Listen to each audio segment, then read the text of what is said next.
Right. This is Dawn Bennett once again with Touch Remedies, coming with another touch conversation. And joining me again today is my good friend John from Texas, who I haven't given hugs to in a really long time. Well, you live in Texas. You're not from Texas. Thank you. Thank you very much for that. I was about to object.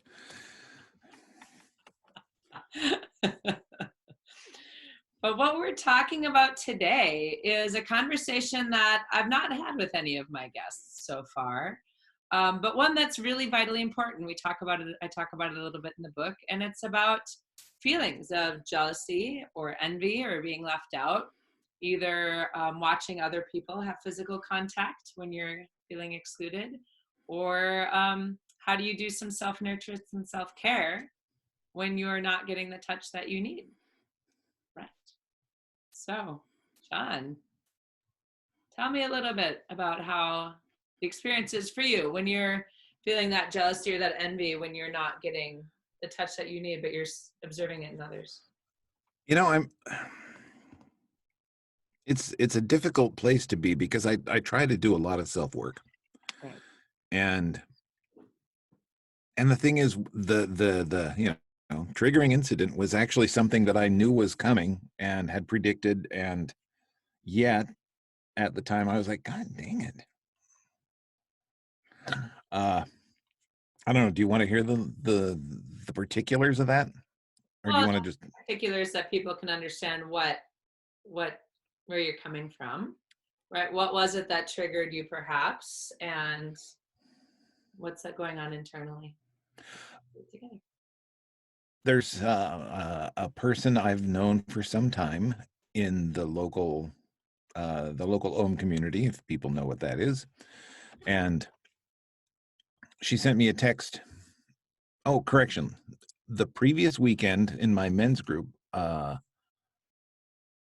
was a guy who hadn't been around in the group for a while, and he was back, and he'd come back a couple times lately, and he asked something about dating someone in the local community because he hadn't done it before, and did anyone have any advice? And I went, oh, I know who he's thinking of. Mm-hmm. And it's this other person I've kind of had an interest on and off with.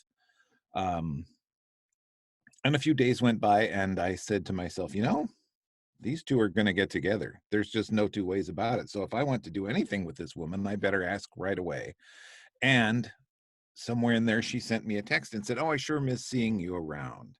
And I said, oh, this is the time. And I asked her if she would like to make out. And not straight from that. We had a conversation, okay. And she said, no, thank you. And I said, okay, thank you. It's fine. And which it is. That's one. And that felt fine.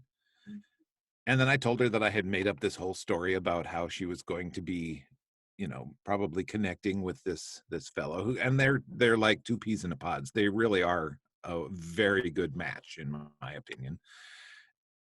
And then there was an online event last night, and there they are sitting together in the same room.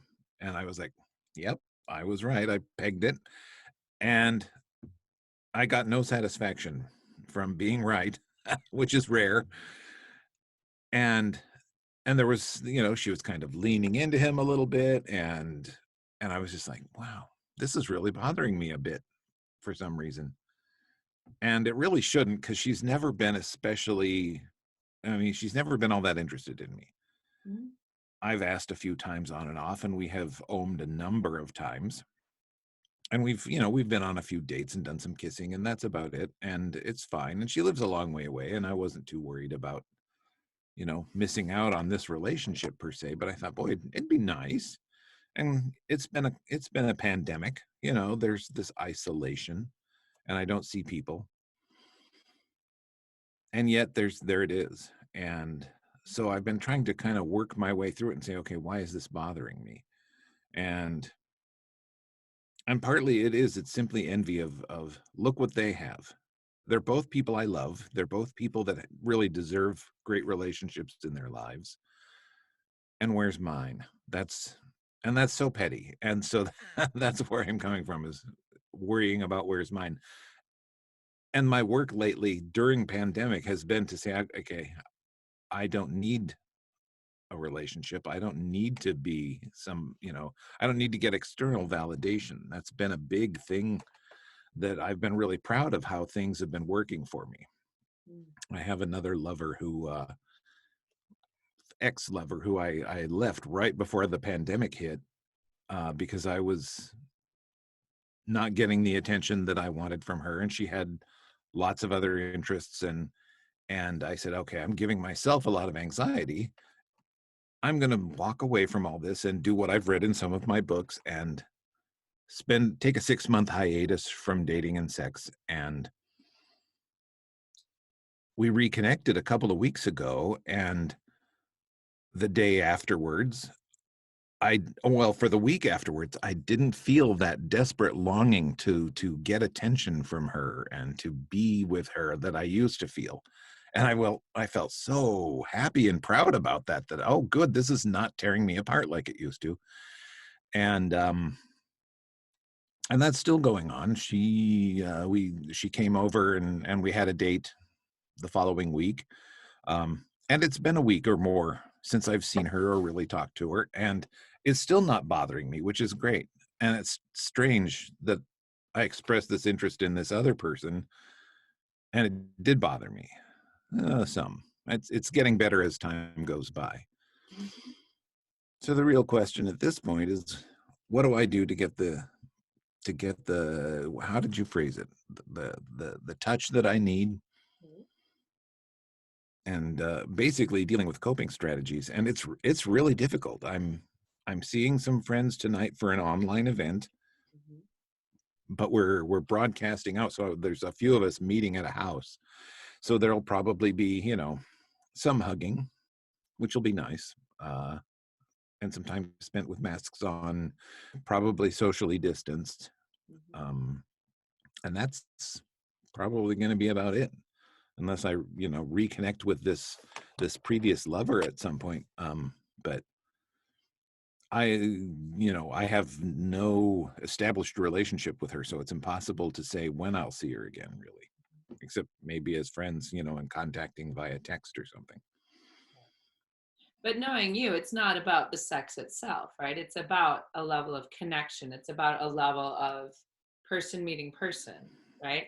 That And you get from from what you've shared with me in the past, that you do get sometimes from hugs or just having a good conversation or just being close to somebody in that way. Right. And those are all things about my love languages. And I've been thinking about my love languages lately, because when I was this previous person, let's call her, for sake of simplicity, we'll call her the redhead. Is that all right? Okay. And the other one is, I don't know. She's kind of out of the picture at this point in this discussion, since she's connected with this friend of mine, and they seem to be a good match. So when I had my date last week with the redhead, there was one point when she said, "You're so hot," and I was just like, oh. And all week I've been both kind of feeding on that little word of affirmation and doing work to go, okay, but I am my own source of validation and acceptance, so I don't need that. But that's my love language. My primary love language is words of affirmation. And that's really a difficult place to be in, when words of affirmation is your primary love language and you're in a place where you're not interacting with people as often or at that level. And it's trying to break away from needing other people to give you that affirmation and having it be your primary love language. That's a problem. Right. But is there a way that you can honor both those things in yourself, right? Like, for example, for me, like, if bringing it back to touch, because that's one of my love languages, right?